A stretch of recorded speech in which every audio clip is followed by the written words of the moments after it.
हाँ मैम अभी स्टार्ट कीजिए।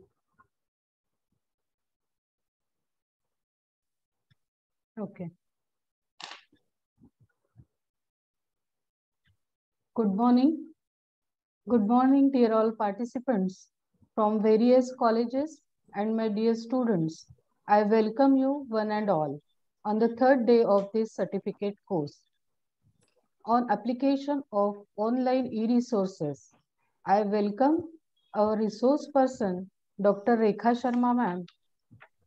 She is an associate professor in UGC Human Resource Development Center, Rashtrasanta Tukdoji Maharaj, Nagpur University since March 2004 and is actively engaged in research and training, having received PhD in Food and Nutrition from Rashtrasanta Tukdoji Maharaj, Nagpur University. She continued her research and has so far been able to publish 72 research papers in national and international journals and presented 16 research papers in conferences, 4 of them being awarded the best research papers. She is a prolific writer. Her book on wheat germ has been highly appreciated. 7 of her students have been awarded PhD under her guidance, and 2 more students are on their way to complete the research. She has vast experience of teaching of about 2 decades. She has worked as research assistant in UNICEF assisted project, WISE Nutrition, Health Education, Environmental Sanitation, and Mother and Child Health Care. At UGC HRDC, she has coordinated many orientation programs, refresher courses, short-term courses, and workshops for academic administrators and principals. Her major areas of interest are higher education, ICT in education, research methodology, statistical tools, women's studies, and nutrition. She was president of Nutrition Society of India, Nagpur chapter for 2010 to 2013 and 2017 to 2019 terms.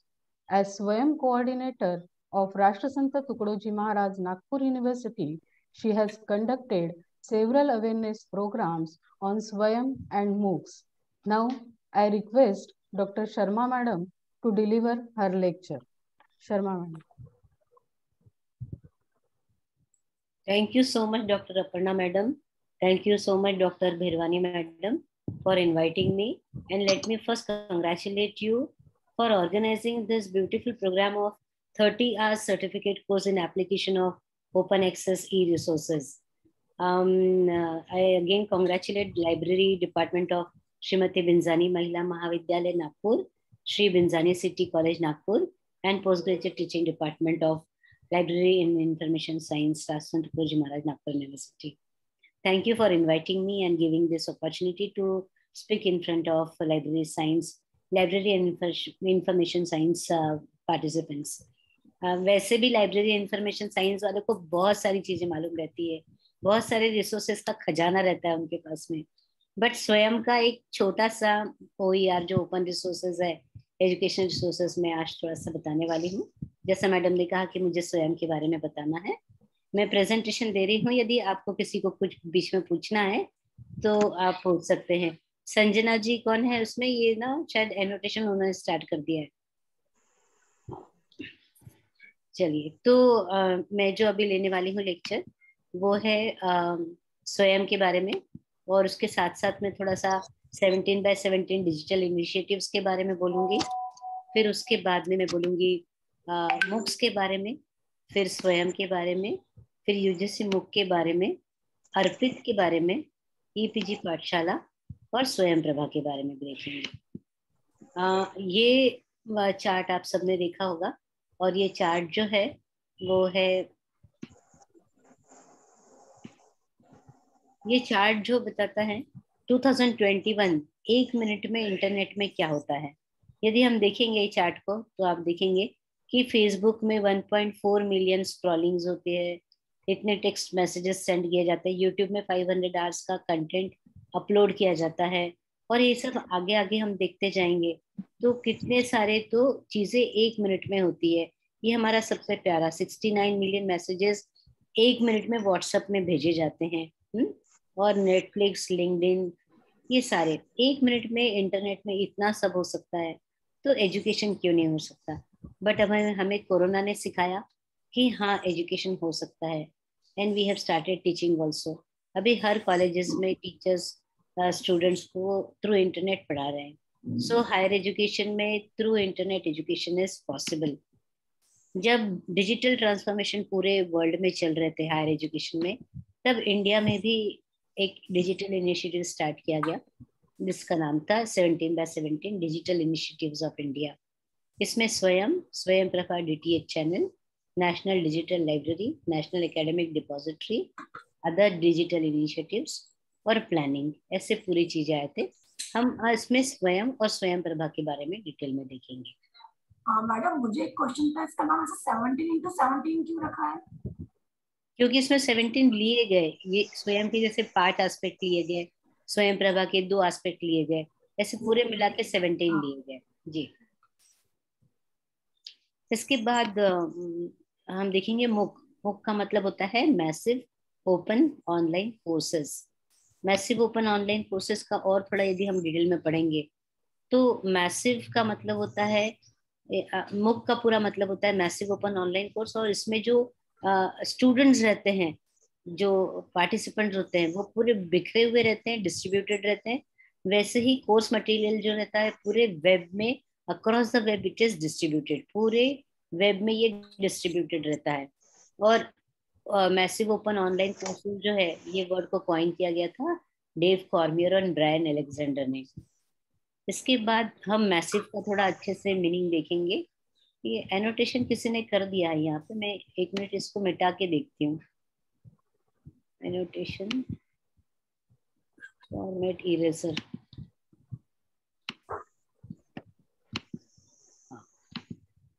ठीक है, चला गया।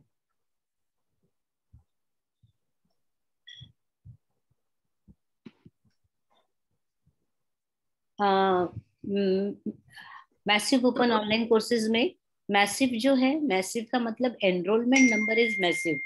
इसका मतलब यदि आप देखेंगे आपके क्लास में, आपके कॉलेज में आप यदि देखते हैं तो एक क्लास में 50 लोग होंगे या 100 बच्चे होंगे या 150 बच्चे होंगे। बट यहाँ मैसिव ओपन ऑनलाइन कोर्सेज में हम देखते हैं कि बच्चे 1000 हो सकते हैं, 10,000 हो सकते हैं, 1 लाख हो सकते हैं, उससे भी ज्यादा हो सकते हैं।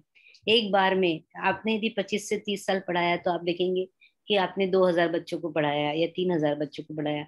ये एक ही सेशन में आपके क्लास में 1 लाख से ज्यादा बच्चे हो सकते हैं।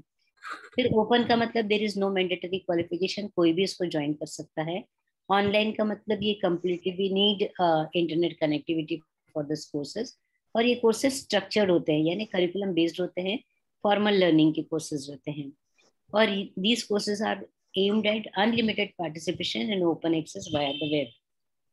इसके बाद हम ये थोड़ा ज्यादा नहीं देखेंगे, बेसिक फिलोसॉफी इसमें है 3 A's, anytime, anyone, anywhere can attend this courses। और अब ये कोर्सेज की एक स्टार्ट डेट होती है, फिनिश डेट होती है, और इसमें कंटेंट कोलैबोरेशन और असेसमेंट होता है। अभी हम देखेंगे ये कोर्सेज को क्लासिफाई कैसे किया गया है। कोर्सेज को उसकी फीस के ऊपर से क्लासिफाई किया है एज पेड और फ्री, या इसे पेस यानी स्पीड के हिसाब से भी क्लासिफाई किया गया है। जैसे ये स्केड्यूल ड्राइवन हो सकता है या सेल्फ पेस्ड हो सकता है। जैसे आपका कोर्स चालू हुआ 1 तारीख को, 15 को खत्म हो गया, ये हम इसको बोलेंगे schedule driven. And self paced का मतलब हम बोलेंगे 5 घंटे का कोर्स है, बट ये 5 घंटे का कोर्स स्टूडेंट 5 घंटे में खत्म कर सकते हैं, 10 घंटे में कर सकते हैं, 5 दिन में कर सकते हैं, 5 हफ्ते में कर सकते हैं। So according to their own pace, अपने स्पीड से स्टूडेंट ये कोर्स को कंप्लीट करेगा। इसके इंस्ट्रक्टर यूनिवर्सिटी कोर्सेज हो सकते हैं या प्राइवेट फर्म्स हो सकते हैं, कोई भी इसके इंस्ट्रक्टर्स हो सकते हैं।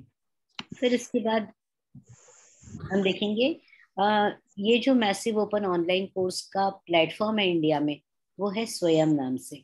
और ये स्वयं में ये MOOC का प्लेटफॉर्म MHRD का है, ministry of human resource development का है, और सारे सब्जेक्ट डोमेन में मैसिव कोर्सेज है, और courses right from school to university. ऐसा नहीं सिर्फ PG के लिए है या सिर्फ UG के लिए है, ऐसा नहीं है। Right from 9th standard to post graduation courses है उसमें, और सर्टिफिकेट कोर्सेज हैं और क्रेडिट कोर्सेज भी हैं। यानी यदि आप चाहें तो सर्टिफिकेट ले सकते हैं या क्रेडिट ट्रांसफर के लिए भी कोर्सेज ले सकते हैं।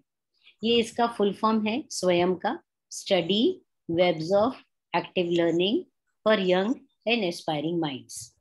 तो ये इसका फुल फॉर्म है। लेकिन मुझे लग रहा है किसी का ऑडियो स्टार्ट रह गया है, वो कुछ डिस्टर्ब कर रहा है बीच में। शायद बेंजानी कॉलेज के नाम से ही है ये मेरे ख्याल से। म्यूट कर देती, म्यूट ऑन कर देती। हाँ म्यूट कर दीजिए क्योंकि आवाज आ रही है बस। म्यूट हो गया।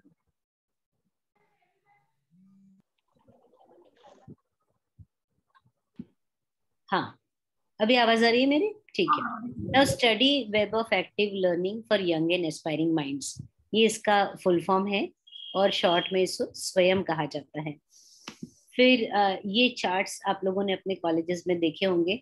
ये बताया गया है UGC से कि अपनी लाइब्रेरी में या ऐसी जगह में जहाँ बच्चे सबसे ज्यादा जाते हैं वहां लगाना है, कैंटीन में और ऐसे पैसेजेस में जहाँ बच्चे खड़े रहते हैं। और इसमें ये स्वयं का होम पेज है मेरा। ये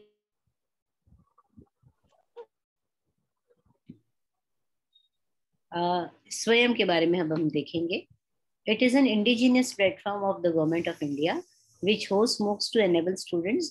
ये हमारा अपना बनाया हुआ प्लेटफॉर्म है गवर्नमेंट ऑफ इंडिया का, और इसमें बच्चे क्या कर सकते हैं, they can virtually attend the courses.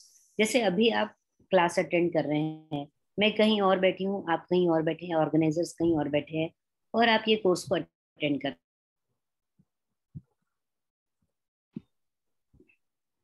they can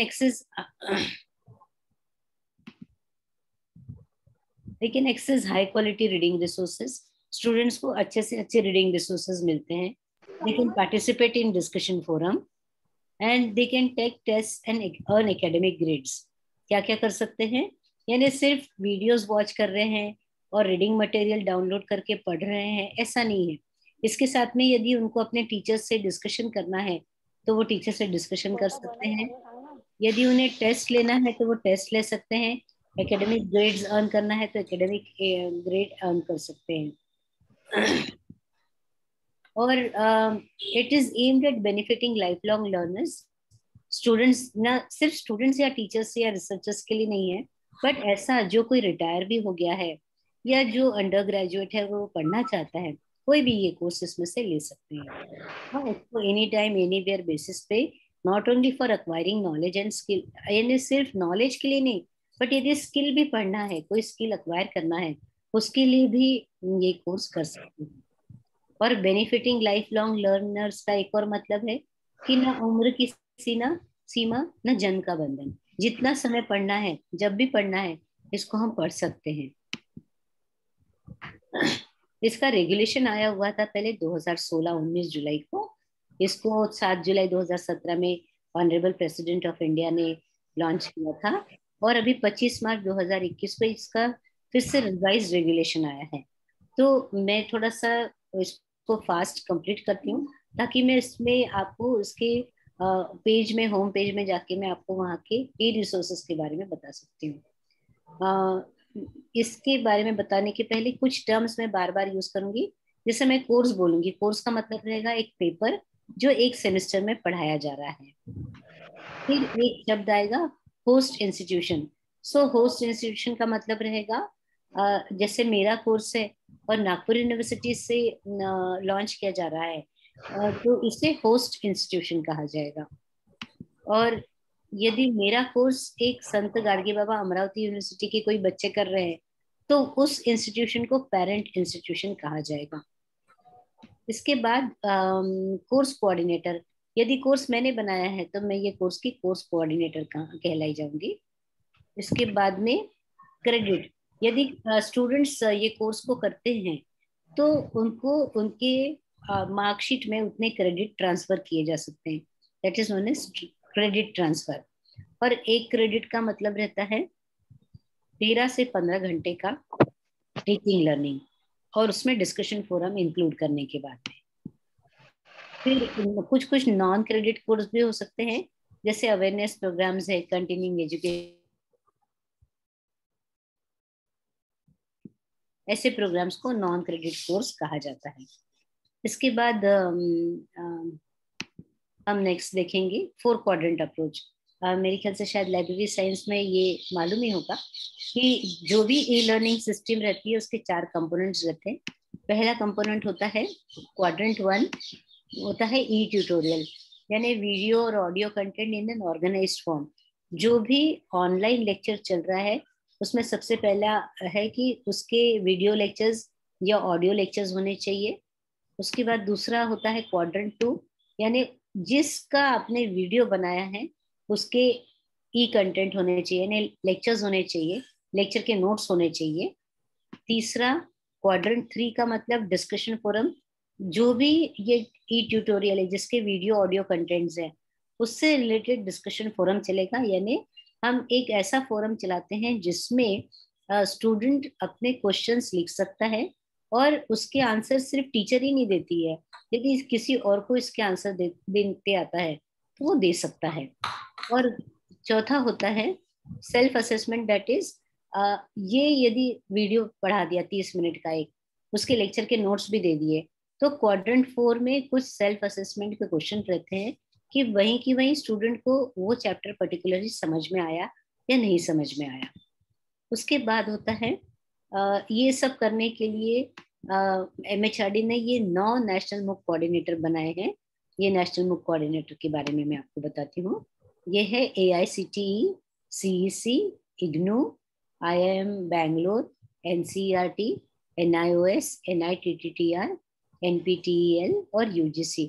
ये 9 नेशनल मूक कोऑर्डिनेटर्स हैं जिनका काम है कि उस पर्टिकुलर फील्ड में उनको उनके कोऑर्डिनेटर्स को आइडेंटिफाई करना और उनको पूरी जिम्मेदारी देना कि वो ऑनलाइन कोर्स बनाएं और लॉन्च करें। इसके बाद हम देखेंगे क्रेडिट ट्रांसफर का मतलब क्या होता है। मैं पूरे स्लाइड्स तो नहीं दिखाऊंगी क्योंकि मेरा मेन एम है आपको 1.5 घंटे के अंदर स्वयं के कोर्स के बारे में और अच्छे से बताऊं। तो इसमें क्या होता है, जैसे ही स्वयं के कोर्सेज लॉन्च होते हैं वैसे ही हर 1 नवंबर और 1 जून को इंडियन यूनिवर्सिटीज के सारे रजिस्ट्रार को बताया जाता है कि इस सेमेस्टर में कौन कौन से कोर्सेज आने वाले हैं। फिर इसके बाद में रजिस्ट्रार या यूनिवर्सिटी की जिम्मेदारी है कि वो 4 हफ्ते के अंदर अपनी कॉम्पिटेंट अथॉरिटी के थ्रू, कॉम्पिटेंट अथॉरिटी यानी board of studies, academic council के थ्रू मिलकर कौन कौन से कोर्स अपने फैकल्टी में लेना है ये उनको डिसाइड करना है। कौन से कोर्स लेना है नहीं, क्रेडिट ट्रांसफर के लिए। वैसे तो बच्चे ऐसा पढ़ सकते हैं, सर्टिफिकेट जमा कर सकते हैं, यदि क्रेडिट ट्रांसफर के लिए करते हैं तो क्या होगा कि बच्चों के उनके सर्टिफिकेट में ये मार्क्स चले जाएंगे। तो क्रेडिट ट्रांसफर कैसा होता है वो हम आगे देखते हैं। क्रेडिट ट्रांसफर का मतलब होता है 40% क्रेडिट ट्रांसफर हो सकता है। समझिए एक सेमेस्टर में 5 पेपर है, 5 पेपर है तो 2 पेपर एट द मोस्ट, यानी ज्यादा से ज्यादा स्वयं से 2 पेपर स्टूडेंट स्वयं के करेगा और 3 पेपर यूनिवर्सिटी के करेगा। 2 पेपर लेना जरूरी नहीं है, कम से कम 1 पेपर या 1 से ज्यादा, यानी ज्यादा से ज्यादा 2 पेपर। बार बार मुझे कोई म्यूट कर दे रहा है ना। तो पार्टिसिपेंट्स को म्यूट कर रहे तो उसमें आप भी आ जा रहे हो शायद, जैसे आपको। हाँ मेरे को वो आ जा रहा है कि मैं आप अभी पार्टिसिपेंट्स को ऐड करना बंद करती क्योंकि यूट्यूब पे लाइव है, तो मैं डिसेबल कर देती वेटिंग में। ठीक है ठीक है, ओके। कुछ सुनने में तकलीफ तो नहीं है ना बेरवानी जी? नहीं मैम, क्लियर है, आपका स्क्रीन भी क्लियर है, वॉइस भी क्लियर है। ठीक है, not at all madam, not at all. Thank you so much. Okay, No, madam. इसके बाद क्रेडिट ट्रांसफर का मतलब मैंने बताया आपको। पहले ये क्रेडिट ट्रांसफर 20% हुआ करता था, अब इन्होंने बढ़ा के इसको 40% कर दिया है। तो पहले जो 20% था उसका मतलब ये था कि यदि आपके एक सेमेस्टर में 5 पेपर है तो स्टूडेंट एक ही पेपर स्वयं का लेगा और बाकी पेपर यूनिवर्सिटी की लेगा, और ये पूरा कोर्स करेगा। कोर्स करने के बाद में, अटेंड करने के बाद में एग्जाम देगा, और एग्जाम में इसको जितने मार्क्स मिलेंगे उसके हिसाब से उसके मार्कशीट में उतने क्रेडिट ट्रांसफर किए जाएंगे। सो ऐसा इसका पूरा बना हुआ है, बना हुआ है। और अब ये 20% के बदले 40% इसको कर दिया गया है, यानी एक सेमेस्टर में 5 पेपर में से 2 पेपर वो स्वयं के ले सकता है और 3 पेपर वो यूनिवर्सिटी के कर सकता है। मैडम जो 40% है वो सारी यूनिवर्सिटीज के लिए है क्या? कौन सी यूनिवर्सिटी के लिए? जैसे आपने बोला ना कि 40% हम लोग स्वयं का क्रेडिट ट्रांसफर कर सकते हैं, तो सारी यूनिवर्सिटीज को अप्लाइड है कि हमारी यूनिवर्सिटी के लिए सर? सारी यूनिवर्सिटी के लिए, लेकिन हमारी बोर्ड ऑफ स्टडीज, हमारी एकेडमिक काउंसिल है, उनको पहले बैठ के ये डिसाइड करना पड़ता है। तो अपने नागपुर यूनिवर्सिटी में कैसा है, सिर्फ मैनेजमेंट के कोर्सेज के लिए अभी तक किया गया है क्रेडिट ट्रांसफर। उन्होंने सेकेंड और थर्ड सेमेस्टर में स्वयं के 2-2 कोर्सेज लेने के लिए स्टूडेंट को, क्योंकि उनके पास में कैसा वो AICTE इसके अंडर जो आता है, MBA के अंडर आता है ना, तो उसमें उन्होंने कंपलसरी किया हुआ है। ऐसे इंजीनियरिंग में भी ये कंपलसरी किया जाता है, बट जनरल में जहां जहां CBCS के कोर्सेज है वहीं पे इसको लिया जाता है, क्योंकि CBCS में ही दूसरे कोर्सेज यानी कोर और इलेक्टिव को छोड़ के दूसरे कोर्सेज को लेने की जो छूट है वो CBCS में होती है। तो जब तक हमारा कोर्स CBCS में नहीं रहता है तब तक हम ये कोर्स को जो है क्रेडिट ट्रांसफर के लिए नहीं ले सकते हैं। वैसे कोई पढ़ना चाहे तो पढ़ने में कोई नुकसान नहीं है, सर्टिफिकेट जमा करना चाहे तो कर सकता है, बट यदि क्रेडिट ट्रांसफर के लिए चाहिए तो हमारी यूनिवर्सिटी के कॉम्पिटेंट अथॉरिटी ने उसको उस सेशन के पहले ही सिलेक्ट करना पड़ता है कि ये कोर्सेज उन्होंने अपने लिए लिए हुए हैं। ऐसा इसका मतलब है। ठीक है, इसके बाद हम चलते हैं आगे।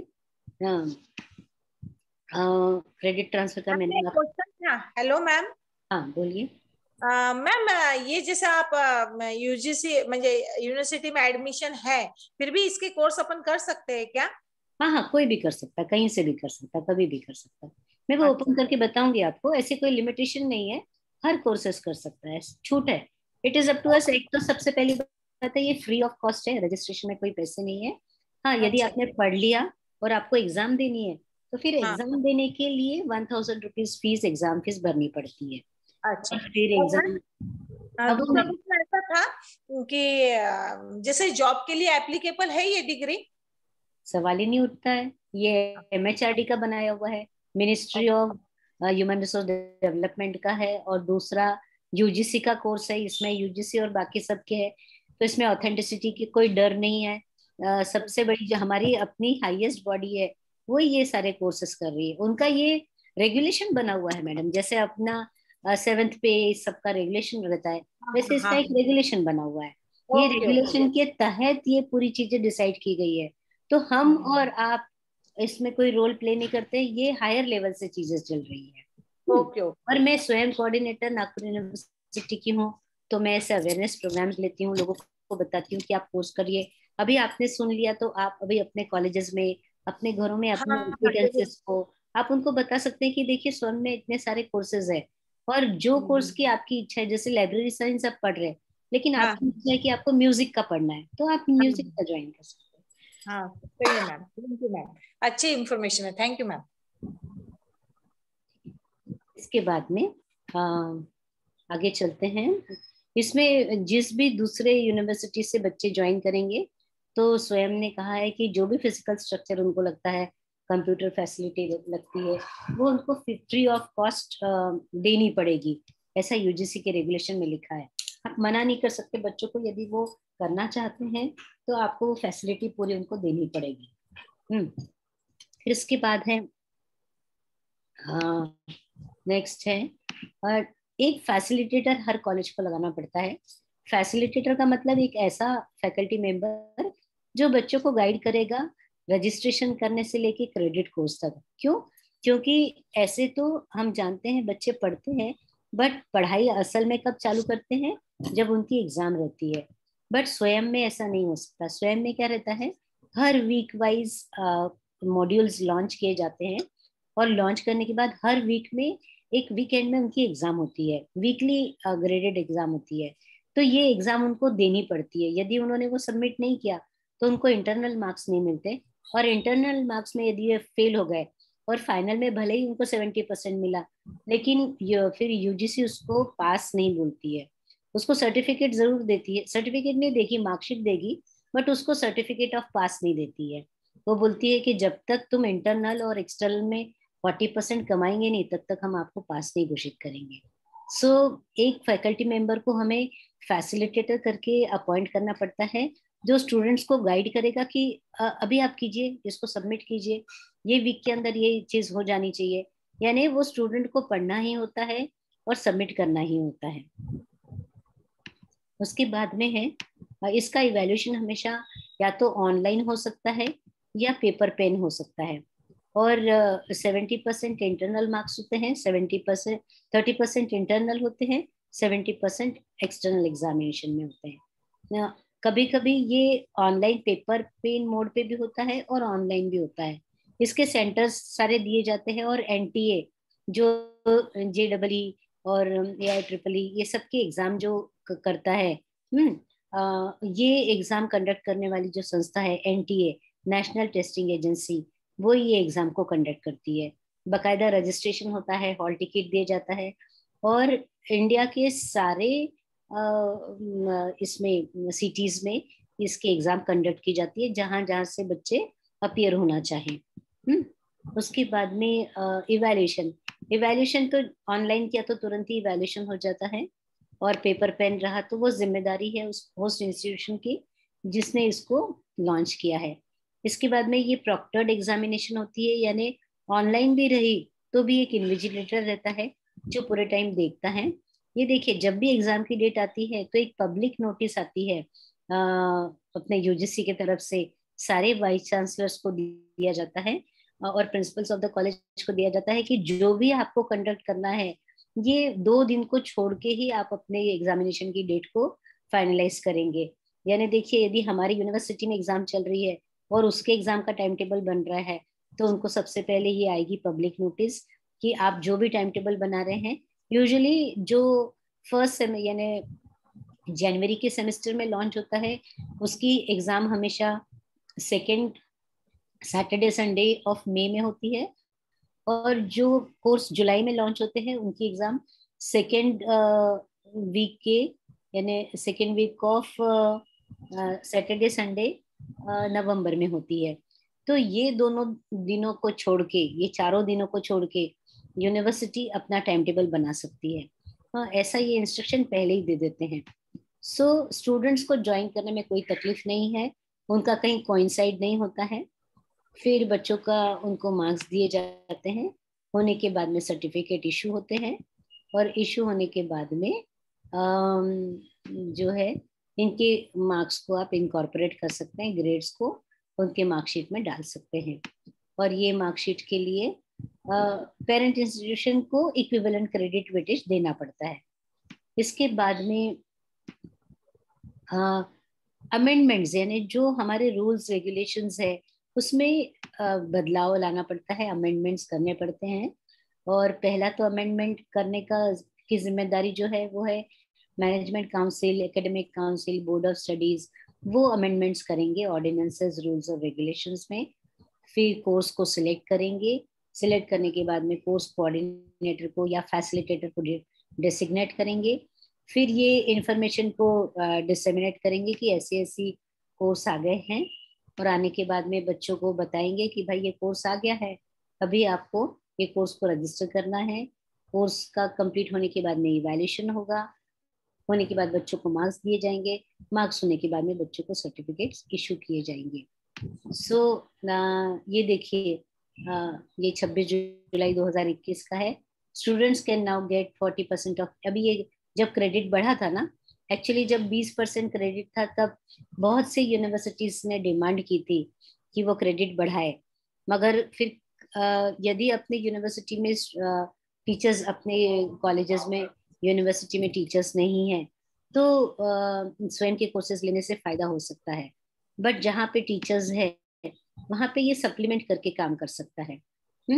फिर इसके बाद में है, हाँ, अभी आप देखेंगे अपने भारत देश में करीब 1034 यूनिवर्सिटीज है, उसमें से सिर्फ 149 यूनिवर्सिटीज ने क्रेडिट ट्रांसफर के लिए एक्सेप्ट किया है, सिर्फ 149 यूनिवर्सिटीज।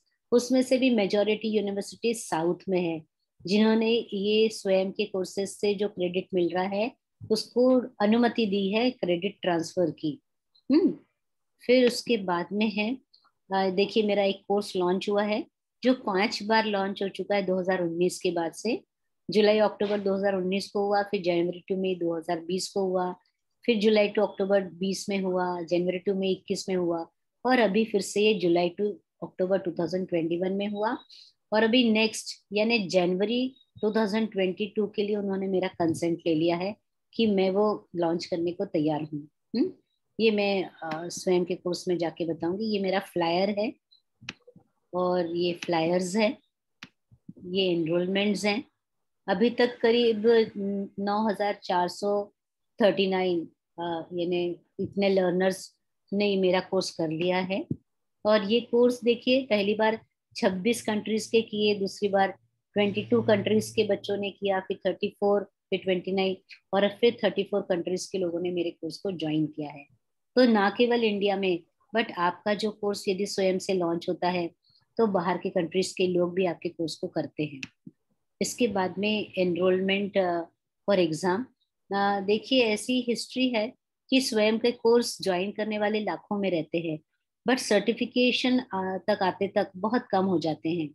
सो पहले ये परसेंट सिर्फ 3% हुआ करता था, बट अब बढ़ के थोड़ा 19.8, 17.8, ये कोरोना के समय में बहुत कम हो गया था बीच में, जनवरी टू मई 2020 के समय। अब फिर ये बढ़ना चालू हो गया है।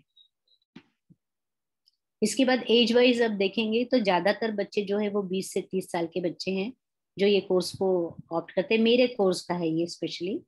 और 13 से 20 साल अंडर ग्रेजुएट वाले भी बच्चे ये कोर्स को कर रहे हैं। और इसके बाद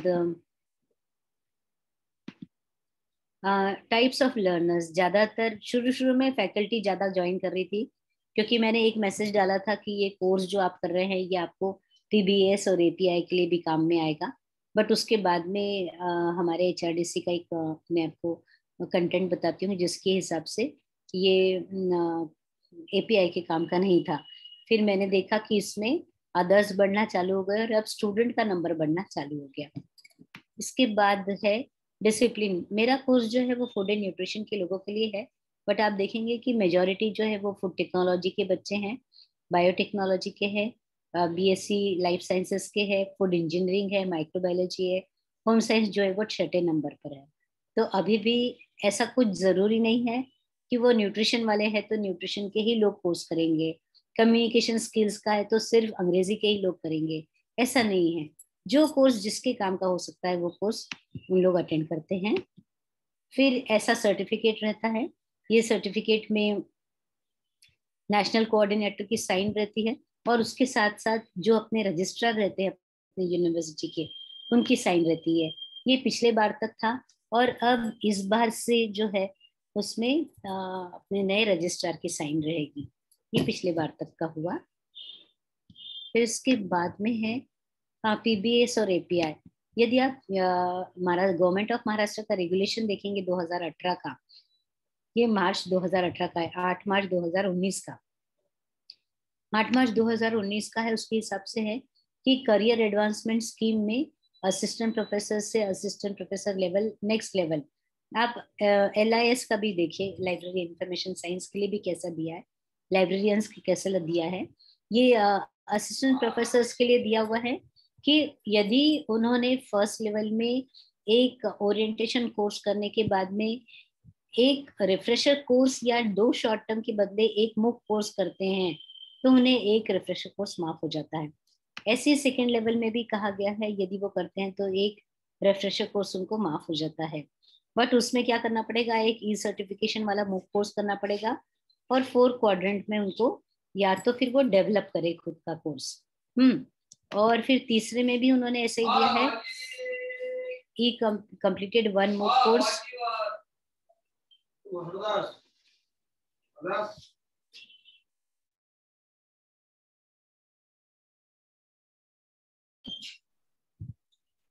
फिर इसके बाद में नेक्स्ट लेवल पे जब हमारा मेरा एक क्वेश्चन था, ये जो कैश के लिए हम लोगों को जो कोर्स आपने बोला, तो जरूरी है कि वो अर्पित वाला हो या कोई भी मूक का कोर्स चलता है? मैं बता रही हूँ, पहले देख लीजिए, मैं वही बता रही हूँ। इसके बाद ये तो महाराष्ट्र गवर्नमेंट ने दिया, बट हमारा जो यूजीसी का गाइडलाइन आया 6 सितंबर 2019 को, उसके हिसाब से ऐसा आया कि UGC has decided not to grant equivalence to the courses programs other than UGC sponsored refresher courses orientation programs conducted by UGC HRDC। ये फिर बाद में ऐसा क्यों आया?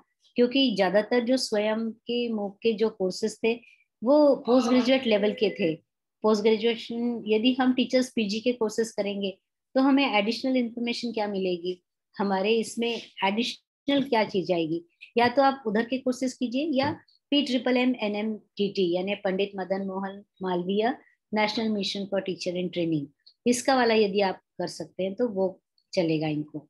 और फिर सब टीचर्स के लिए इन्होंने कोर्सेज चालू किए और वो कोर्सेज थे अर्पित के कोर्स। अर्पित यानी annual refresher programme in teaching, Arpit through national resource centres.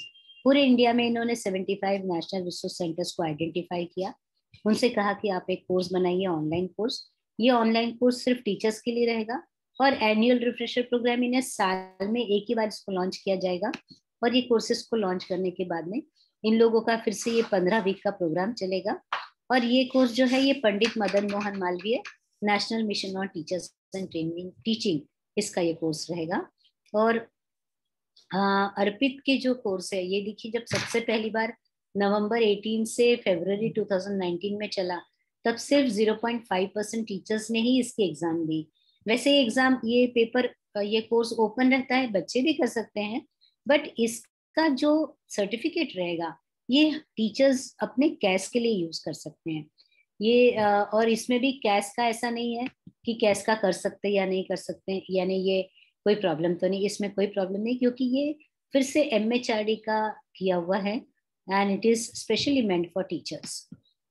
ये अर्पित के देखिए 2020-21 में इतने कोर्सेज आए थे, 6 कोर्सेज थे। अभी मैं फिर से ओपन करके ये आपको बताऊंगी। हाँ, फिर इसके बाद में एक और है UGC MOOCs a vertical of स्वयं। ये UGC ने जब अपने MOOC कोर्सेज चालू किए तब इन्होंने अपनी एक अलग वेबसाइट बनाई जिसमें इन्होंने MOOC से रिलेटेड सारी इंफॉर्मेशन डाली। ये मैं आपको वेबसाइट चालू करके बताऊंगी। और इसमें कुछ उन्होंने वीडियो गैलरी दी हुई है, ये मैं अभी बताती क्योंकि फिर बाद में ये डाउनलोड नहीं हो पाता है पूरा उस समय तक।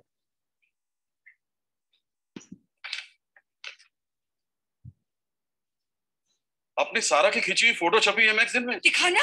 देखो बेटा, हम तो तुझे कभी फोटोग्राफी का कोई कोर्स करवा ही नहीं सके थे, फिर इतनी बढ़िया फोटोग्राफी तूने कहाँ से सीखी? स्वयं से। स्वयं? भारत सरकार का ऑनलाइन कोर्स पोर्टल है, यहाँ हजारों कोर्सेज अवेलेबल हैं। अधिक जानकारी के लिए लॉग इन करें हमारी वेबसाइट www.swayam.gov.in पर। चुने हजारों मैसेज। सर एक प्रॉब्लम है। बताइए। MSc फिजिक्स के स्टूडेंट्स आए थे और उनकी डिमांड ये है कि क्वांटम फिजिक्स के इलेक्टिव पेपर उन्हें ऑफर हो। अब मुश्किल ये है कि हमारे पास क्वांटम फिजिक्स के टीचर ही नहीं है। स्वयं है ना, स्वयं भारत सरकार द्वारा शुरू किया गया ऑनलाइन MOOCs कोर्स, जो कि देश के चुनिंदा यूनिवर्सिटीज के बेहतरीन प्रोफेसर द्वारा पढ़ाए जाते हैं। अधिक जानकारी के लिए लॉग इन करें हमारी वेबसाइट। सर एक प्रॉब्लम है। मदुरई के वेनु ने स्वयं से सीखकर तैयार किया अपना पर्सनल असिस्टेंट। शिलोंग की ग्रेस ने स्वयं से सीखा Italian pesto sauce pasta. Anantnag के वसीम ने स्वयं से सीखे लिटरेचर पढ़ाने के नए तरीके। इंदौर की सेजल ने स्वयं से सीखे ऑर्गेनिक केमिस्ट्री के नए रिएक्शंस। इन सब ने तो स्वयं से सीख लिया, आप कब शुरू कर रहे हैं? अधिक जानकारी के लिए लॉग इन करें हमारी वेबसाइट www.swayam.gov.in पर। चुने हजारों मैसिव ओपन ऑनलाइन कोर्सेज में से और सीखें कहीं भी, कभी भी, कुछ भी, बिल्कुल मुफ्त। ये कुछ ऑडियो गैलरी है, ये मैं आपको बाद में वहां से बताऊंगी, शायद ये स्टार्ट भी हो जाए। Rohit 63 out of. इसके बाद में आपको एक बताती हूँ, एक EPG पाठशाला आप सभी को मालूम है क्योंकि आप E-रिसोर्सेज के बारे में बताते हैं, बट ये हम बाद में थोड़ा सा और देख लेंगे एक बार। फिर उसके बाद में है इस स्वयं प्रभा। स्वयं प्रभा भी ऐसे ही, जहाँ पे आपको कंटिन्यूसली लेक्चर्स मिलते रहते हैं। इसमें आपको सिर्फ एक सेटअप बॉक्स लेना होता है जो आपको यूज ऑफ सैटेलाइट यूज करके आप इसको यूज कर सकते हैं। हाँ, क्योंकि इसमें यूज ऑफ सैटेलाइट होता है तो जो स्टूडेंट हमेशा शिकायत करते हैं बफरिंग का कि स्टार्ट किया कनेक्टिविटी नहीं है, इसमें कनेक्टिविटी का प्रॉब्लम नहीं रहता है क्योंकि ये GSAT-15 सैटेलाइट के थ्रू लॉन्च होता है और 34 DTH चैनल्स है इसमें अलग अलग। ये लेवल पे जो भी सब्जेक्ट लगता है स्टूडेंट वो उसको देख सकता है। ईच चैनल है 4 आवर्स ऑफ, सुबह में पहले 4 घंटे फ्रेश कंटेंट आते हैं और दिन भर में इसको 5 बार रिपीट किया जाता है और अपने कन्वीनियंस के हिसाब से स्टूडेंट इसको देख सकते हैं। कंटेंट्स जो है वो करिकुलम बेस्ड रहते हैं, PG UG के कोर्सेज होते हैं और फिर lectures are by best teachers from premier institutions और सारे डिसिप्लिन में है, इंजीनियरिंग, साइंस, ह्यूमैनिटीज, कॉमर्स। अब देखिए IIT में हर बच्चा नहीं जा सकता है बट IIT के टीचर्स से स्टूडेंट्स पढ़ सकता है और इसमें स्पेशली मैं यहाँ बताना चाहूँगी कि IIT प्रोफेसर असिस्टेड इसमें चैनल्स है, लर्निंग है और IIT PAL चैनल्स करके हैं जिसमें मैथमेटिक्स, फिजिक्स, केमिस्ट्री और बायोलॉजी के 11th और 12th स्टैंडर्ड के स्टूडेंट्स के लिए कॉम्पिटिटिव एग्जाम के लिए स्टूडेंट पढ़ाई कर सकते हैं। सो यदि हम लाखों में ट्यूशन की फीस ना दे और यदि स्टूडेंट्स ये अटेंड करें तो घर बैठे प्रीमियर कॉलेजेस के इंस्टीट्यूशंस के टीचर्स से ये कर सकते हैं। इसके बाद में है कंसोर्शियम। यदि किसी को अपना कोर्स बनाना है तो ये cec.ac.in से जा सकते हैं, यहाँ से अपना प्रपोजल बना सकते हैं और प्रपोजल बनाने के बाद में ये एक मैं बताना चाहती थी कि अभी जो एक नया चालू हुआ है वो हुआ है ABC के बारे में आपने सुना होगा, एकेडमिक बैंक ऑफ क्रेडिट्स। यदि स्टूडेंट अलग अलग क्रेडिट्स जमा करते हैं तो उन्हें ये जमा करने के बाद में कैसे जैसे एक इंजीनियरिंग का बच्चा है बट उसको कुछ दूसरा सब्जेक्ट पढ़ना है, दूसरा सब्जेक्ट स्वयं से पढ़ना है या कहीं से पढ़ना है तो वो पढ़ के अपना एक बैंक बना सकता है जिसमें उसका क्रेडिट जमा होगा। और ये देखिए ये एक ऐसा academic bank of credits abc.gov.in है जिसमें माय अकाउंट में जाके हर यूनिवर्सिटी और हर स्टूडेंट इसमें एनरोल किया कर सकता है, जहाँ पे वो जितने क्रेडिट करेगा वो क्रेडिट यहाँ जमा होते हैं और अकॉर्डिंगली उसको डिग्री या जो भी रहता है वो अवार्ड होता है। So this is how academic credit of bank है इसमें। और फिर ये रेफरेंसेस हैं, ये मैंने अभी ख़त्म किया। इसके बाद में मैं आपको कुछ क्वेश्चंस होंगे तो पूछिए, नहीं तो अभी मैं आपको पूरा मैं स्टॉप शेयरिंग कर रही हूँ यहाँ से। और ना मुझे एक क्वेश्चन है कि जो हम लोग कैश के लिए जो कोर्सेज बता रहे थे वो जरूरी अर्पित वाला ही कोर्स हो या स्वयं का हम लोग कोई भी कोर्स इसमें डाल सकते हैं? नहीं, मैं समझी नहीं, क्या बोले आप? मैंने एक कोर्स किया था ई कंटेंट डेवलपमेंट, तो अर्पित के थ्रू नहीं था वो, मतलब इग्नू के थ्रू हो रहा था कोर्स, का स्वयं प्लेटफॉर्म से हुआ था, तो मैं ऐड कर उसमें कैश के लिए अब कर सकती थी उसमें कोर्स? कैश का नहीं आएगा, उसमें नहीं आएगा कैश। नहीं आएगा? उसमें लिखा था क्या फैकल्टी इंडक्शन प्रोग्राम? नहीं मैम ऐसा कुछ लिखा नहीं था। तो उसमें फैकल्टी इंडक्शन प्रोग्राम नहीं, फैकल्टी FIP दिया रहता है, तो यदि रहता है तो आप ये सब ले सकते हैं, नहीं तो नहीं ले सकते।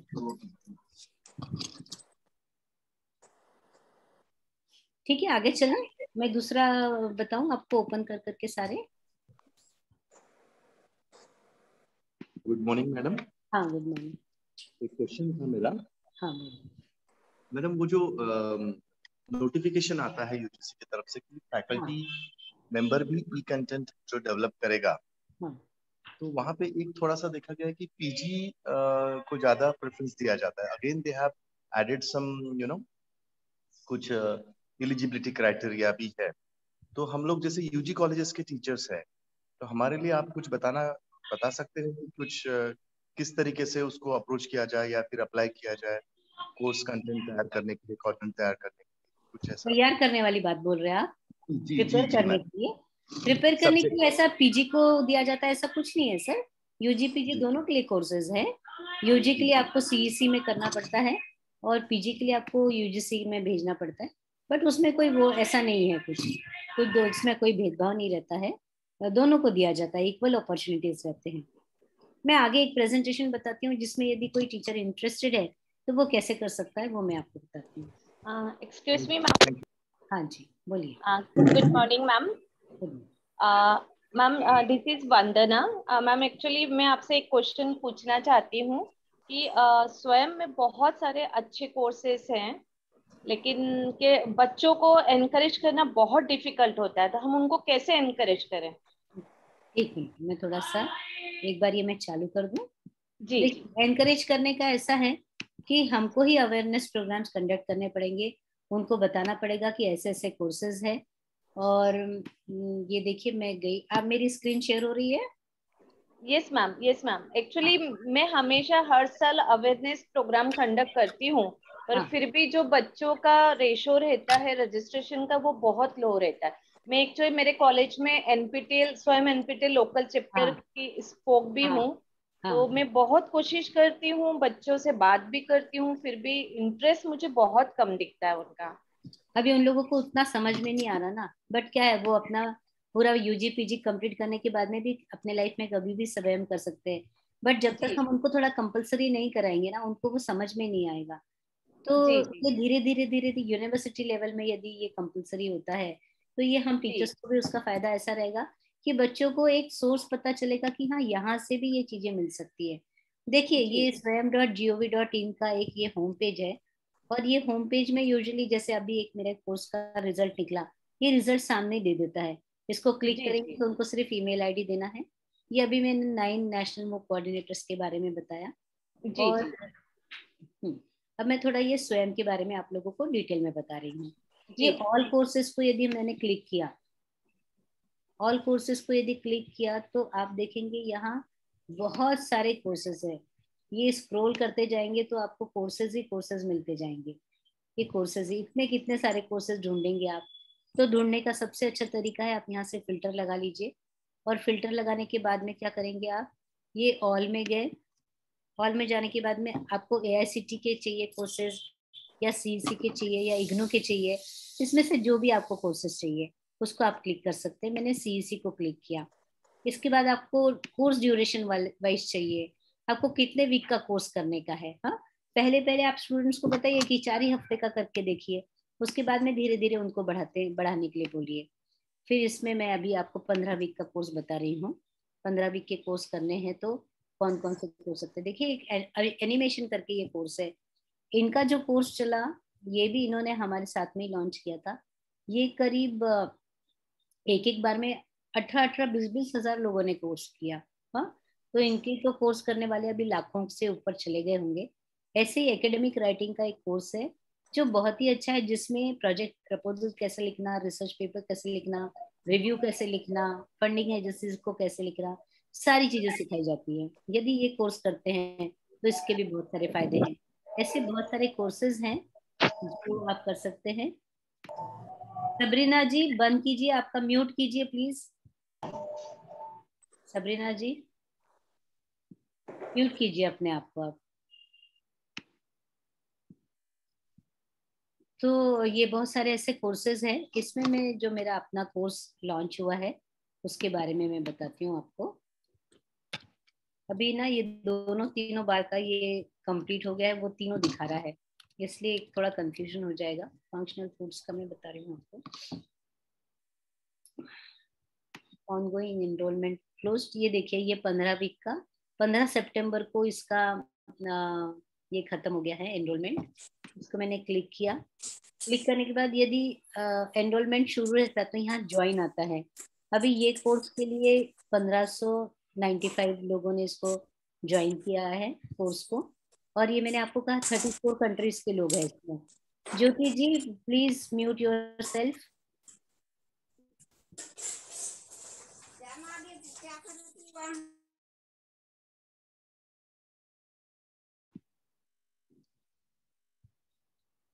ये देखिए ये कोर्स का एक इंट्रोडक्टरी वीडियो रहता है। वीडियो के बाद एक थोड़ा सा कोर्स के बारे में 200 वर्ड्स में लिखा रहता है कि कोर्स क्या है। ये कोर्स का लेआउट है कि हर वीक में आपको क्या पढ़ाया जाएगा, ये हर वीक में आपको क्या पढ़ाया जाएगा। उसके बाद बुक्स के रेफरेंसेस, इंस्ट्रक्टर का बायोडेटा और कोर्स का सर्टिफिकेट।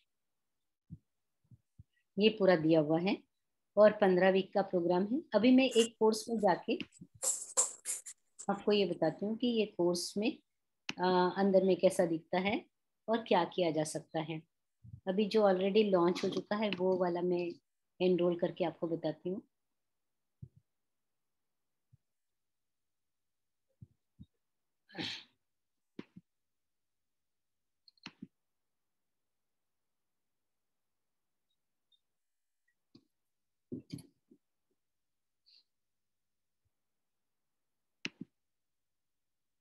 ये हर कोर्स का जो इंट्रोडक्शन रहता है वो ये बताता है कि इस कोर्स का लर्निंग ऑब्जेक्टिव्स क्या है, लर्निंग आउटकम्स क्या है।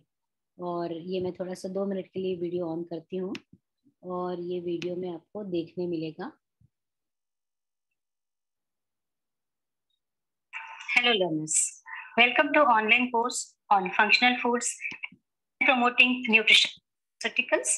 Second, to have a post-graduation in food science and nutrition, namely Unit 1, Introduction to Functional Foods and Nutraceuticals, Definition, Chemistry, Sources, Metabolism and Bioavailability, Metabolism and Bioavailability, other components like phytates, protease inhibitors, saponins, amylase inhibitors, 2 to 3 modules per week, and each module shall have 4 links, open source content on the internet, research papers, and journal articles. The engagement time will be 40. ऐसा एक 5 minute का video बनाया जाता है जिसमें students को ये idea हो जाती है कि ये कोर्स में क्या पढ़ने वाले हैं। उसके बाद में आपको यहाँ पे लेफ्ट हैंड साइड में सारे वीक्स दिखाई देंगे। जैसे जैसे अभी तो ये कोर्स मेरा ऑलरेडी लॉन्च हो चुका है इसलिए आपको पूरे 15 वीक दिख रहे हैं। अदरवाइज अभी जो ये सेशन में चल रहा है वो यदि मैं दिखाती तो वो मैं 14 वीक्स तक आ चुकी हूँ। 15th वीक जो है अभी लॉन्च होने का है। अभी वीक 1 को मैं यदि क्लिक करती हूँ, ये वीक 1 को क्लिक किया तो हर वीक में 2 से 3 मॉड्यूल को लॉन्च किया जाता है। ये वीक का आपको यहाँ पे W1, M1, V1 दिखेगा। यानी ये एक मॉड्यूल में 30 मिनट का एक वीडियो ना देते हुए 10-10 मिनट के 3 वीडियोस इसमें देने हैं। हाँ, और एक वीडियो में उसके बाद में ई टेक्स्ट देना है यानी वो लेक्चर के नोट्स देना है। उसके बाद वेब लिंक्स देना है यानी उस लेक्चर्स के लिए मैंने जो भी वेब लिंक्स यूज किए हैं वो वेब लिंक्स मुझे देने पड़ते हैं। प्रैक्टिस असाइनमेंट तो मैंने खुद अपने इसमें दिया है। फिर चालू हुआ सेकेंड लेसन, सेकेंड वाला मॉड्यूल। अब हम देखेंगे हमें हर वीक में एक इंट्रोडक्टरी वीडियो और एक कंक्लूजन का वीडियो दिया जाता है और उसके साथ में एक असेसमेंट दिया जाता है, ग्रेडेड असेसमेंट।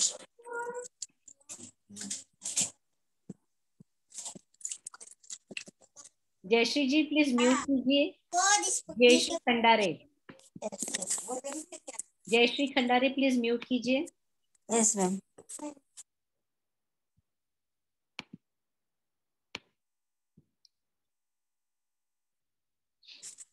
अभी मैं इसमें आपको एक पहले इंट्रोडक्टरी वीडियो बताती हूँ। ये इंट्रोडक्शन का वीडियो है। इंट्रोडक्शन की वीडियो को मैंने क्लिक किया। इसमें मैं बता रही हूँ कि इस वीक में मैं आपको क्या पढ़ाने वाली हूँ। Hello learners. अभी ये And each module shall come for assessing the quality. It will be covered in 3 modules. Organizations. Module 2 shall cover different types of classifications. Dear learners. अब इसमें नीचे आपको आस्क अ क्वेश्चन नहीं दिखता है क्योंकि आस्क अ क्वेश्चन जो है यहाँ पर कोई क्वेश्चंस आपको नहीं दिखेंगे, बट यदि वो उस मॉड्यूल के हैं तो वहाँ आपको क्वेश्चन आंसर्स दिखेंगे। मैं पहला वाला इसको ऑन कर रही हूँ, हिस्ट्री एंड डेफिनेशन को। हिस्ट्री एंड डेफिनेशन का पहला वीडियो मैंने ऑन किया। अभी ये वीडियो के नीचे आपको कुछ क्वेश्चंस दिखेंगे। ये क्वेश्चंस जो है वो स्टूडेंट को पर्सनल चेक करने के लिए है कि ये आंसर्स जो है वो सही है या नहीं। जैसे मैंने अभी यहाँ पे क्लिक कर दिया, कुछ उल्टा पुल्टा आंसर्स लिख दिए और ये मैंने चेक किया तो आपको दिखेगा कि yes the question is incorrect. Correct answer जो है जापान है। आंसर इज करेक्ट, इसका सही आंसर क्या है ये आपको यहीं की वहीं स्टूडेंट्स को देखते आता है। ठीक है, सो दिस इज हाउ ये ऐसे जो क्वेश्चंस है 40 मॉड्यूल्स के लिए 600 800 ऐसे क्वेश्चंस बनते हैं। और सिंपल एक क्वेश्चन नहीं बनाना होता है, इसमें क्या होता है हर क्वेश्चन बनाने के बाद में वो क्वेश्चन का आंसर सही है तो क्यों है और नहीं है तो क्यों है, ऐसा कंस्ट्रक्टिव फीडबैक इसमें देना पड़ता है। ठीक है, फिर ये तीनों वीडियो होने के बाद में मैंने ई टेक्स्ट बनाया। ई टेक्स्ट में आपको बता रही हूँ यहाँ पे, ये ई टेक्स्ट में आपको साइड में दिखेगा, ये पॉप आउट दिखता है। इसको यदि क्लिक किए स्टूडेंट ने तो ये लेक्चर के नोट्स वो स्टूडेंट डाउनलोड कर सकता है। और ये पूरा जो है वाटरमार्क डाला हुआ। और इसको अभी आपको सबको मालूम है कि उर्कुंड करके सॉफ्टवेयर हर यूनिवर्सिटी को दिया गया है। तो यूजीसी पहले उर्कुंड में ये सारे ये कराती हैं, उसका प्लेगरिज्म चेक करा के ही हमें ये सबमिट करना होता है। तो इसमें कोई भी ऐसे फोटोग्राफ्स या कोई भी कंटेंट ऐसे नहीं होते हैं कि जो कॉपीराइटेड है। जो कॉपीराइट फ्री मटेरियल है, पब्लिक डोमेन में जो चीजें हैं वो हमें यहाँ पे डालनी होती है। ये हो गया ई टेक्स्ट के बारे में। वेब लिंक्स का मतलब ये वीडियो और टेक्स्ट बनाने के लिए मुझे जो भी वेब लिंक्स लगे वो सारा मुझे देना है, ताकि स्टूडेंट उसके आगे कुछ पढ़ना चाहता है तो वो यहाँ से क्लिक करके पढ़ सकता है। इसके बाद में प्रैक्टिस असाइनमेंट है। प्रैक्टिस असाइनमेंट ये ज़रूरी नहीं था बट मैंने दिया था ताकि स्टूडेंट्स को थोड़ा सा ऐसा उनको एग्ज़ाम के लिए हम तैयार कर लें, है ना, ये उनको एग्ज़ाम के लिए तैयार कर लें, इसलिए ये मैंने प्रैक्टिस असाइनमेंट बनाया था। फिर इसके बाद में एंड में आपको एक दिखता है week 1 graded assessment. Week 1 graded assessment में ये देखिए, ये अभी जैसे ही उसका ड्यू डेट खत्म हो जाती है तो ये ओपन हो जाता है, उसके आंसर्स ओपन हो जाते हैं। जब तक ये होता नहीं है तब तक जो है इसके आंसर्स दिखते नहीं है। और ये यदि सबमिट करते हैं बच्चे तो इनको इंटरनल मार्क्स मिलना चालू हो जाते हैं। ऐसे पूरे 40 मॉड्यूल्स में 40 वीकली ग्रेडेड असेसमेंट रहता है और पूरे 15 वीक के कोर्स में 3 सब्जेक्टिव असेसमेंट होता है। जैसे ये ऑब्जेक्टिव हो गया, सब्जेक्टिव इज देखना चाहते हैं कि बच्चों को क्वेश्चंस के आंसर लिखते आ रहे हैं या नहीं आ रहे हैं। ठीक है, तो ऐसा 3 वीक में सब्जेक्टिव क्वेश्चंस देने पड़ते हैं। मैं उसका भी आपको एक स्टाइल बता देती हूँ। ये वीक 5 है। वीक 5 में मैंने उनको सब्जेक्टिव असाइनमेंट दिया था। ये सब्जेक्टिव असाइनमेंट है। सब्जेक्टिव असाइनमेंट के लिए ये देखिए ऐसा क्वेश्चंस दे दिया, टोटल मार्क 10 है और ये इनको सबमिट करना है। और इसको चेक करने के लिए यूजीसी मुझे एक टीचिंग असिस्टेंट देता है, जो टीचिंग असिस्टेंट ये क्वेश्चन पेपर्स को इवेल्युएट करता है। क्योंकि 2-2.5 हज़ार लोग यदि आपके कोर्स को ज्वाइन करते हैं तो आपको कम से कम नहीं तो भी 500 लोगों के असाइनमेंट चेक करने पड़ते हैं। तो ये 500 लोगों के असाइनमेंट चेक करने के लिए ये टीचिंग असिस्टेंट रहता है, जिसको उसका रेम्यूनरेशन भी मिलता है। So this is about week. इसके बाद एक सबसे अच्छा है कि जो भी हम यहाँ पे करते हैं, जैसे मुझे स्टूडेंट्स को कुछ बताना है तो ये अनाउंसमेंट के थ्रू जाते हैं हम। और अनाउंसमेंट में ये देखिए, जैसे सबसे पहला अनाउंसमेंट मैं आपको बताती, ये उनका वेलकम का था। ये मैंने एक्सप्लेन किया उनको कि अलग अलग चीज़ों का मतलब क्या रहेगा। फिर जैसे जैसे मैं लॉन्च करते जाती थी, हर वीक के कंटेंट्स के बाद उनको एक मेल चला जाता है और ये मेल यहाँ से अनाउंसमेंट से जाता है। जब उनकी एग्ज़ाम हुई, रजिस्ट्रेशन चालू हुआ, तभी भी मैंने उनको भेजा। ठीक है, हर बार मैं इनको रजिस्ट्रेशन के लिए भेजा। फिर उनको हॉल टिकट आया तो मैंने डाउनलोड करने के लिए बताया। एग्ज़ाम हुई तो मैंने उनको ऑल द बेस्ट का एक मेल भेजा। फिर अब रिजल्ट निकल गया तो मैंने उनको रिजल्ट का मेल भेजा। ऐसे अनाउंसमेंट्स चलते रहते हैं। और आस्क का क्वेश्चन में क्या रहता है कि एक डिस्कशन फोरम चलता है। डिस्कशन फोरम का मतलब स्टूडेंट को कोई आपसे क्वेश्चन पूछना है तो स्टूडेंट यहाँ से क्वेश्चन पूछ सकता है और हम वहाँ से यहाँ से उनको आंसर दे सकते हैं। तो ऐसे जो है ये क्वेश्चन के आंसर उनको मिलते हैं। ये देखिए, अभी ये कोई स्टूडेंट ने क्वेश्चन पूछा था, When should I pay the fees for exam? मैंने लिखा exam registration started, please log in to Swayam home page. और फिर ऐसे, और एक यदि आंसर दिया तो यहाँ पे आप देखेंगे कि रिप्लाई ऑल का ही इसमें ऑप्शन है, सिर्फ रिप्लाई का ऑप्शन नहीं है। यानी जो भी कोई क्वेश्चन पूछता है वो सबको दिखता है और जो भी आंसर दिया जाता है वो भी सबको दिखता है। सो ऐसा हो गया ये आस्क अ क्वेश्चन का, जिसमें डिस्कशन फोरम बोला जाता है जिसको। प्रोग्रेस के अंदर स्टूडेंट को अपनी प्रोग्रेस दिखती है, क्योंकि मैं आपको अपना एडमिन का बता रही हूँ तो मैंने तो कोई असाइनमेंट सबमिट नहीं की, इसलिए मुझे मार्क्स नहीं दिख रहे। बट स्टूडेंट यदि